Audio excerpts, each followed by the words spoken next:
Welcome to my easy learning computer. இன்றைக்கி வீடியோவில் எதை பற்றி டிஸ்கஸ் பண்ண போகிறோம் அப்படின்னு பார்த்தோன்னா, ஜாவாவோட இம்பார்ட்டண்ட் ஃபீச்சர்ஸான மல்டி த்ரெட்டிங்கை பற்றி தாங்க. த்ரெட்டிங் அப்படின்னா நம்ம தெரிஞ்சது தான், it's one of the task or set of instructions or set of codes அப்படின்னு சொல்லுவோம். ஸோ இந்த மாதிரி ஒரு த்ரெட்டை ஒரு டைமில் எக்ஸிக்யூட் பண்ணால் தட் இஸ் த்ரெட்டிங். இந்த மாதிரி நம்பர் ஆஃப் த்ரெட்ஸை சைமல்டேனியஸாக ஒரே சமயத்தில் நிறைய த்ரெட்ஸை எக்ஸிக்யூட் பண்ணால் தட் இஸ் பேரல் ப்ராசஸிங் அப்படின்னு சொல்லுவோம். அதுக்கு பேர் மல்டி த்ரெட்டிங். அவ்வளோதாங்க. அப்போ ஜாவாவில் மல்டி த்ரெட்டிங்கிறது தான் ரொம்ப இம்பார்ட்டண்ட்டான ஒன்று. மற்ற அதர் லாங்குவேஜஸில் நம்ம மல்டி த்ரெட்டிங் அப்படிங்கிற கான்செப்டை படிக்க மாட்டோம்.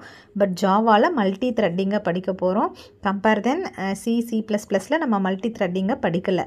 சரிங்களா? அப்போ மல்டி த்ரெட்டிங்கிறது என்னங்கிறதுனா, நம்மளோட ஜாபை பல மடங்கு அதிகப்படுத்துகிறோம். தட் மீன்ஸ் நம்மளோட ஒரு டாஸ்க்கை சப் டாஸ்க்காக டிவைட் பண்ணி அந்த சப் டாஸ்க்கை சைமல்டேனியஸாக எக்ஸிக்யூட் பண்ண வைக்க போகிறோம். That is multi threading. ஈஸியாக புரிஞ்சிருக்குன்னு நான் நினைக்கிறேன். அதே போல் நீங்களும் நினச்சிங்கன்னா இந்த வீடியோவை மறக்காமல் லைக் பண்ணுங்கள், கமெண்ட் பண்ணுங்கள், உங்கள் ஃப்ரெண்ட்ஸுக்கும் இந்த வீடியோவோட லிங்க்கை ஷேர் பண்ணுங்கள். தேங்க்யூ ஃபார் வாட்சிங் திஸ் வீடியோ.